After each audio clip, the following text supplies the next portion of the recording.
El ir y venir, las prisas, los pasos, la megafonía anunciando el próximo tren, marcan el ritmo frenético del día a día.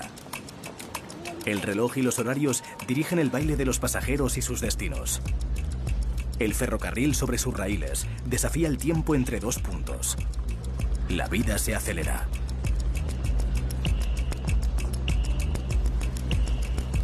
La máquina de vapor de James Watt dio el pistoletazo de salida para la revolución industrial. Una revolución que transformaría los sistemas de producción, la economía, la sociedad, el paisaje y, evidentemente, el diseño y la arquitectura.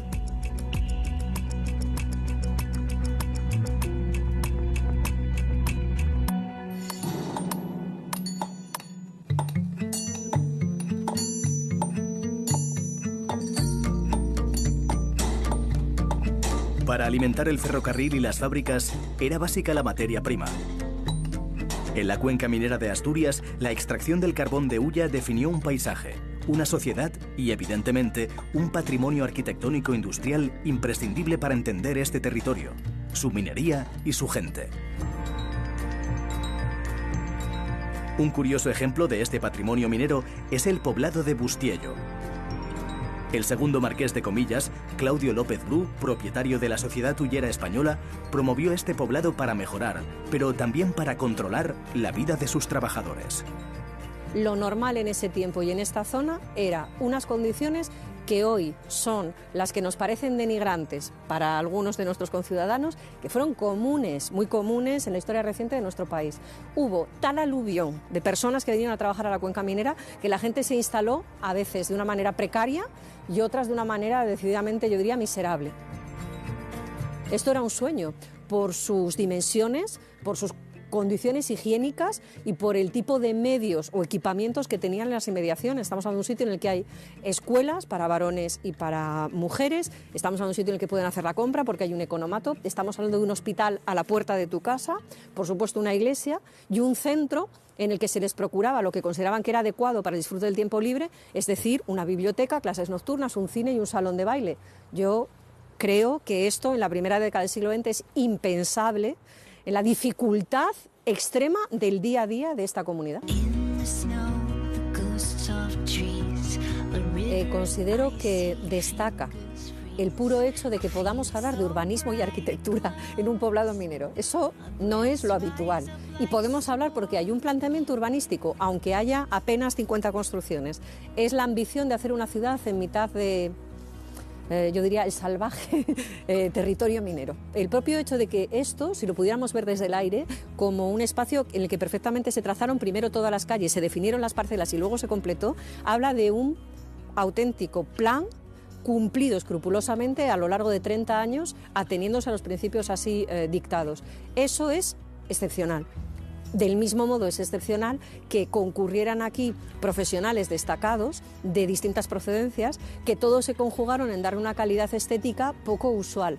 Por eso, finalmente, el hecho de que esto se proteja no es porque es un representativo asentamiento minero, porque no representa nada más que la voluntad expresa desde el minuto uno de hacer de este un lugar diferente a todo lo que había en el entorno.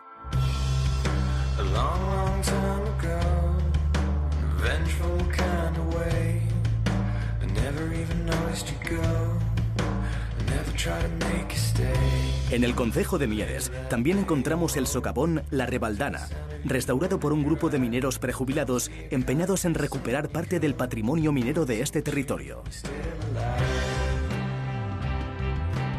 La Asociación Cultural y Minera Santa Bárbara empieza su andadura en el año 2000. La idea es la recuperación de la fiesta de la patrona de la minería, que es Santa Bárbara precisamente, y en el 2009 un grupo de prejubilados mineros le planteamos a la dirección el crear una sección dentro de la Asociación Santa Bárbara de arqueología industrial para poner en valor y dar a conocer el patrimonio. Este socavón es el primer, digamos, elemento de patrimonio industrial minero que recuperamos. Más que un trabajo físico, fue un trabajo de convencer a las administraciones de que nosotros podíamos hacer algo, que la sociedad se podía encargar de recuperar algo. Realmente aquí trabajamos 5 personas. 5 personas que se extendió en el tiempo, pues bueno, durante 2 años por ahí, porque esto se hizo sin dinero. Nosotros no tenemos dinero, solamente empleamos una figura del derecho consuetudinario asturiano que se llama la sextaferia. La sextaferia nada más que significa que el 6º día de cada semana se juntaban toda la gente de los pueblos para hacer trabajos en común.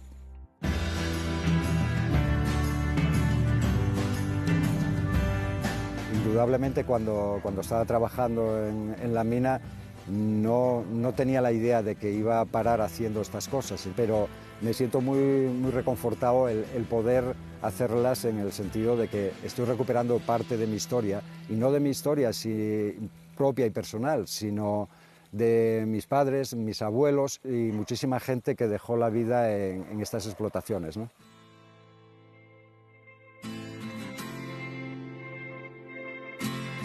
En el Pozo Sotón, conocido como la Catedral de la Minería Asturiana, un memorial recuerda un buen número de los miles de mineros fallecidos en accidente laboral en Asturias. Detrás del memorial se levanta una instalación con una arquitectura industrial emblemática. Destacan los 2 castilletes de 33 metros de altura, la zona donde se clasificaba el carbón, también conocido como el réter, y la casa de máquinas.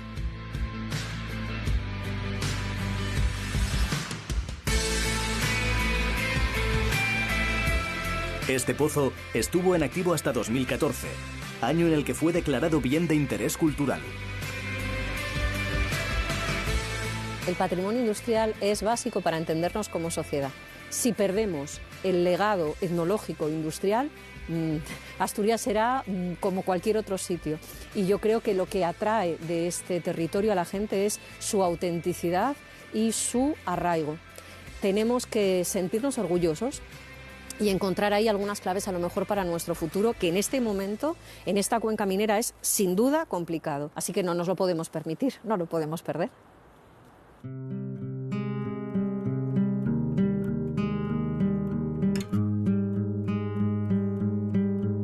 Otra explotación minera, la del hierro, marcó la economía vizcaína. Eran muchos los barcos que a finales del siglo XIX empezaron a transportar este metal por la ría de Bilbao. Pero para unir las localidades de Guecho y Portugalete, una a cada lado de la boca del río Nervión, fue necesario construir un puente que no interrumpiera la actividad fluvial. La solución del arquitecto fue proyectar un puente transbordador que combinaba la ingeniería de puentes colgados de cables y la técnica de grandes vehículos mecánicos accionados con máquinas de vapor.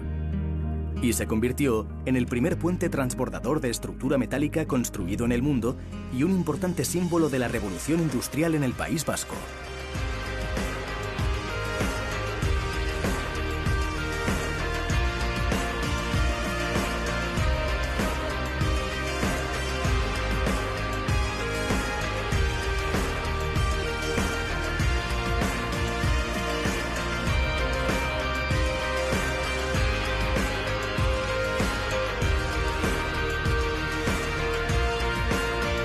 En el año 2006, la UNESCO declaró el puente Vizcaya Patrimonio Mundial de la Humanidad.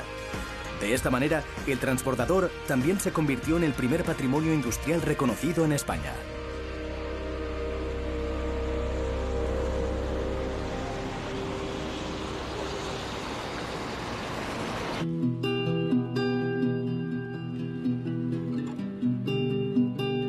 La Estación del Norte de Valencia, como muchos otros de los edificios más importantes de la arquitectura ecléctica valenciana, tienen en común la mayólica.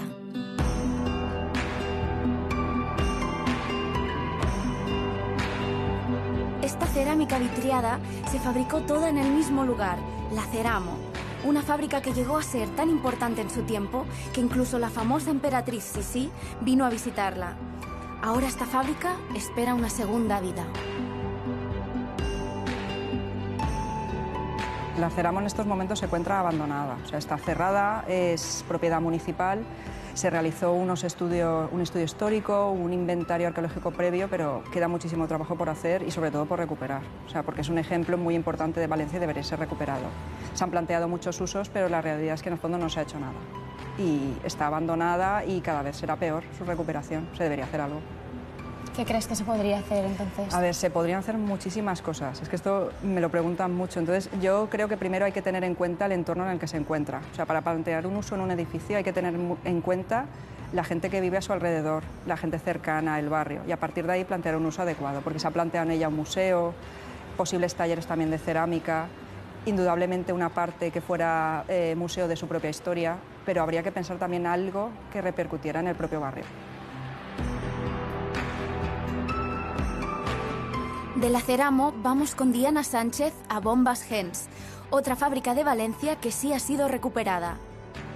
Esta arquitecta doctorada en patrimonio industrial tiene claro el largo camino que queda para valorar, interpretar y difundir buena parte de este patrimonio. ¿Qué se entiende por patrimonio industrial? Muchas veces no se entiende ni patrimonio, pero lo primero es se suele considerar solamente a las fábricas, a las propias construcciones fabriles. Pero es mucho más. O sea, estamos hablando de que es la memoria del trabajo, de los trabajadores, de los empresarios. El patrimonio industrial también es la maquinaria, las herramientas, los archivos industriales, el cómo se hace una producción, eso es el patrimonio industrial intangible. Entonces es un patrimonio muy amplio, muy cercano en el tiempo y por eso cuesta mucho de hacerlo ver como patrimonio. Entonces es un trabajo muy complicado todavía hacer que lo vean. Debemos valorarlo más. Se tiene que valorar mucho más. Lo que pasa es que al ser tan cercano, en muchos barrios se encuentra una antigua fábrica que a lo mejor ha dado de comer a todo ese barrio en un momento dado, pero no se aprecia como patrimonio. Saben que está ahí, es cercano, lo ven todos los días, pero no lo valoran. Y hay que enseñar a valorarlo.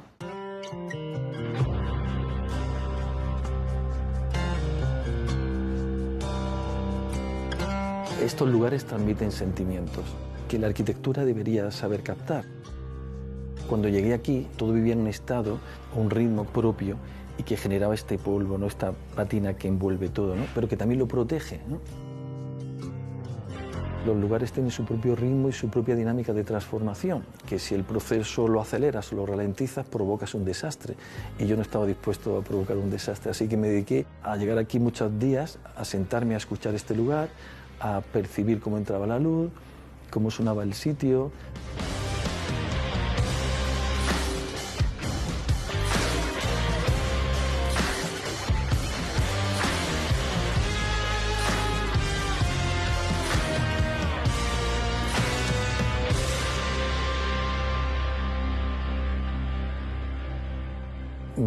Mi historia en esta fábrica empieza hace mucho tiempo, cuando era estudiante, estudiaba arquitectura en Sevilla, y digo así porque era hacia allá Sevilla, ¿no? Venía de Granada siempre en tren, hacía el trayecto al menos una vez al mes, durante 6 años, y en ese trayecto veía la torre. Y me pareció un sitio fascinante y un día pensé que me gustaría que se convirtiera en mi estudio de arquitectura. Tenía esa fascinación por la obra de artistas como Andy Warhol, Factory y toda esta historia vinculada con el arte y los espacios industriales, ¿no? Entonces ese fue el inicio.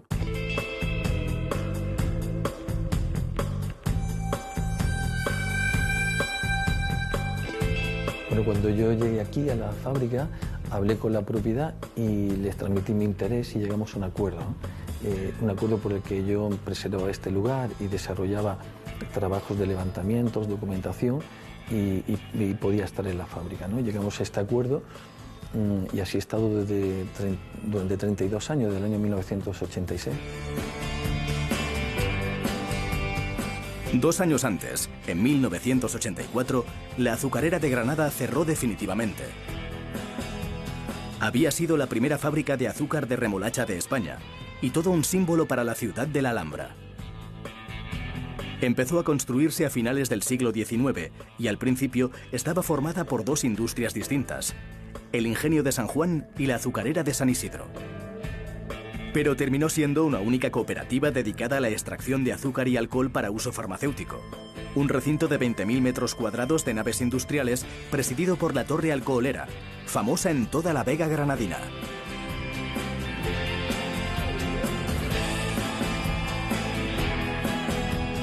La torre se convierte en una referencia maravillosa que se ve de cualquier punto.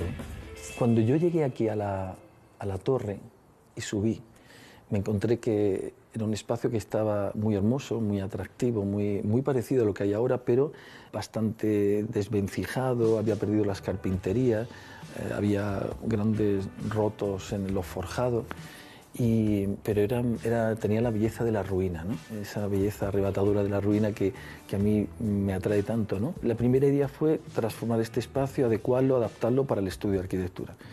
Y empecé a hacerlo, pero cada día que venía me daba cuenta que la torre tenía un propio ritmo de transformación, o su propio ritmo de tiempo, ¿no? Y lo que me dediqué fue a fabricar experiencias propias para ver lo que daba de sí este lugar. He llevado a cabo muchas actividades, exposiciones, conferencias, ciclos de cine, cocina, cultivos, camping de amigos, acampadas.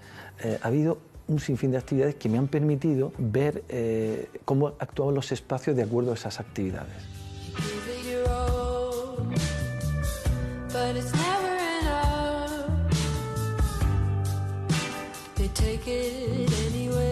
Detrás de cada muro, detrás de cada pared, detrás de cada esquina encuentras muchas cosas, encuentras las personas que allí trabajaron, ¿no?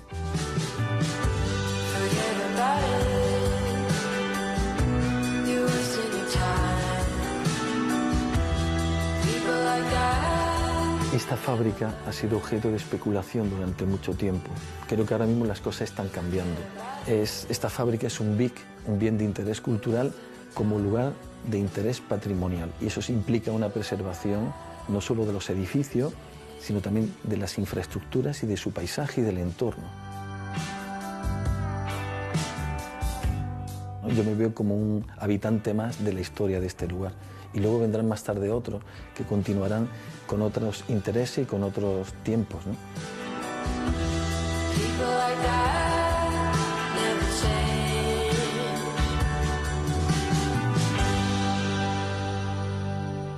Tenemos mucho patrimonio industrial aquí, pero ¿se ha perdido mucho a lo largo de los últimos años? A ver, se ha perdido muchísimo. Desde el 70 y algo, que fue la desindustrialización, se empezó a perder muchísimo. ¿Por qué? Porque las fábricas, estas fábricas más emblemáticas, al principio estaban en la periferia de la ciudad, pero poco a poco las ciudades fueron creciendo y las iban envolviendo con el entorno urbano.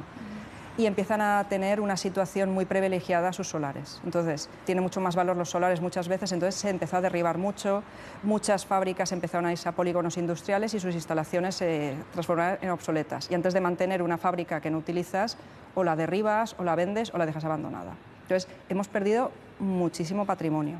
Y estos años, aunque ahora ya se pelea más por él, seguimos perdiendo patrimonio. O sea, porque en Zaragoza tenemos el caso de la Fundición Aberli, y lo hemos perdido en parte. Y era una fundición centenaria que se encontraba perfecta y completa, con todas sus instalaciones, con todo el archivo, con toda la maquinaria, y se derribó en parte.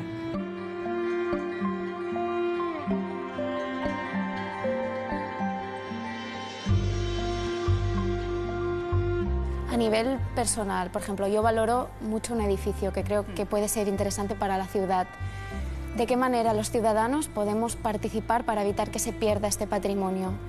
Mediante movimientos sociales. O sea, el patrimonio industrial ha tenido algo muy bueno, que ha juntado a muchas asociaciones, comunidades de vecinos, que han peleado por su protección y mantenimiento. Entonces, ese asociacionismo, esas asociaciones, ese grupo de personas interesadas, a lo mejor, ya no tanto por el patrimonio industrial en sí, sino por ese edificio en concreto, por lo que significa para ellos, han conseguido que se termine valorando y se termine protegiendo. Es lo que ocurrió en Madrid. El movimiento vecinal, la Fundación Alejandro de la Sota y el Colegio de Arquitectos se movilizaron el año 2015 para evitar la demolición de Clesa, un ejemplo singular de la arquitectura industrial de posguerra.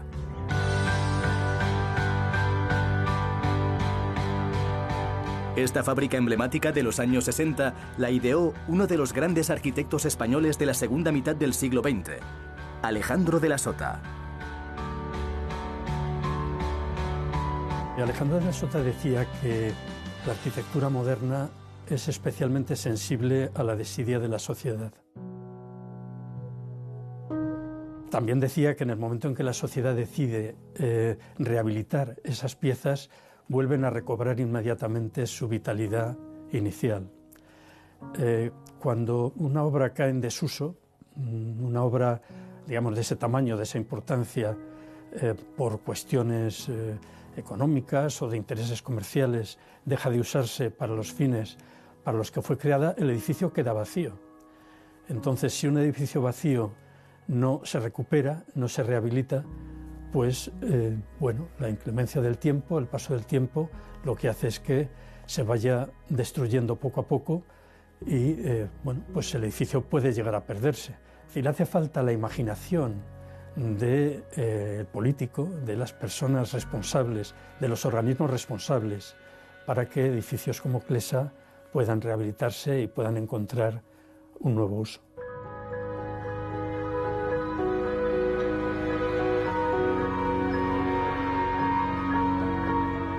Para Alejandro de la Sota, la importancia de Clesa es que era un edificio de gran escala, un edificio industrial con un programa enormemente complejo, porque reunía espacios de administración, reunía espacios de almacenamiento importantes, espacios de laboratorio, de experimentación, lugares de tratamiento de la leche, del embotellado, tráfico de camiones, tráfico de personas.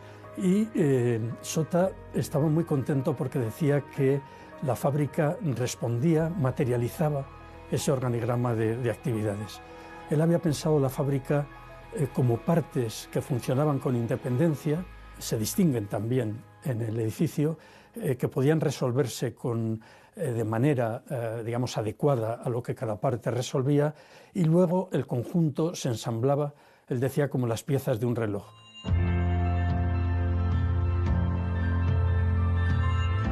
Además de estos aspectos técnicos, hay un tema que es la luz que la fábrica necesita, la luz natural, no solo la luz estructural, sino la luz natural. La forma de emplear esas siluetas, de emplear los lucernarios, de concebir el espacio interno de ese lugar, tienen una cualidad muy especial, esa cualidad que sí acercan el edificio a una pieza no solo importante de arquitectura industrial, sino también de esa condición de obra de arte que la arquitectura de Alejandro de la Sota tiene ineludiblemente.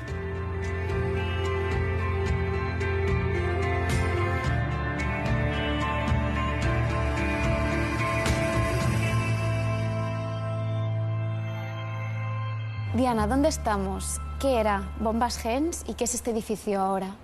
Pues estamos en una antigua fábrica de bombas hidráulicas y maquinaria, la fábrica de Carlos Gens. Se conoce popularmente como Bombas Gens. Entonces es un edificio que estuvo en activo hasta casi los años 90.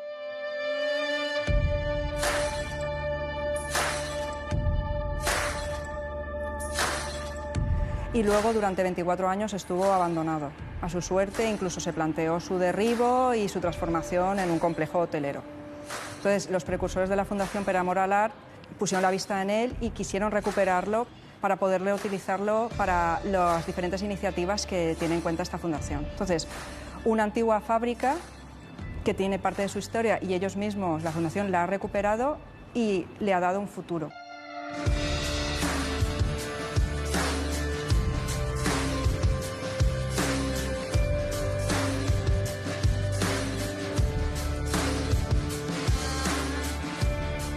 Estos edificios tienen un valor más allá del valor histórico que puedan tener, sino también un valor potencial de los nuevos usos que se le puede dar dentro de la ciudad contemporánea, que sean muy útiles para los ciudadanos, o también usos que ni tan solo nos podemos llegar a imaginar ahora, porque son usos para la ciudad del futuro, ¿no? Son espacios que precisamente son muy útiles en este sentido porque son muy versátiles. Espacios muy diáfanos. ¿Qué potencial tienen en este sentido? Tienen un potencial muy grande y además se están reutilizando para muchísimas más cosas más allá de los museos. Entonces, eso es el valor de reutilización, el valor social. Y muchas veces estos edificios se mantienen gracias precisamente a eso, a ese valor social, a lo que pueden llegar a ser. Entonces, estamos hablando de edificios que pueden llegar a ser ambulatorios, bibliotecas, guarderías, incluso viviendas, espacios de coworking. Cada vez es más habitual pequeñas naves que se recuperen para hacer espacios para diferentes usos, para multiusos, para diferentes empresas, viveros de empresas. Por ejemplo, tenemos en Avilés, está la curtidora de Avilés, que es un espacio es un vivero de empresas.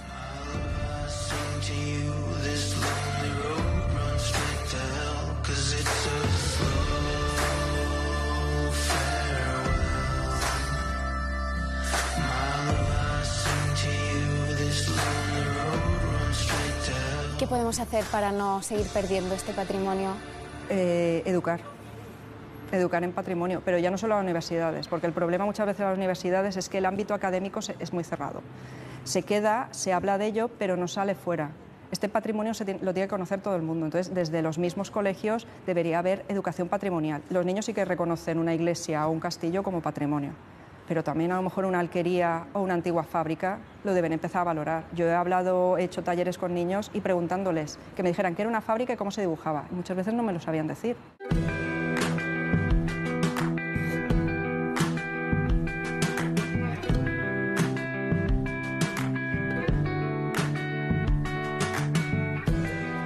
Para que niños, pero también adultos, podamos comprender la importancia de nuestro patrimonio industrial, es interesante visitar el Vapor Aymeric Amat i Jover. Esta fábrica de tejidos de lana se inauguró en noviembre de 1908 y cerró sus puertas el año 1976. A finales de los años 70, la fábrica se tenía que demoler, pero el movimiento ciudadano y el trabajo de varias entidades consiguieron salvarla. El siguiente paso era darle un nuevo uso, en este caso como Museo Nacional de la Ciencia y la Técnica de Cataluña.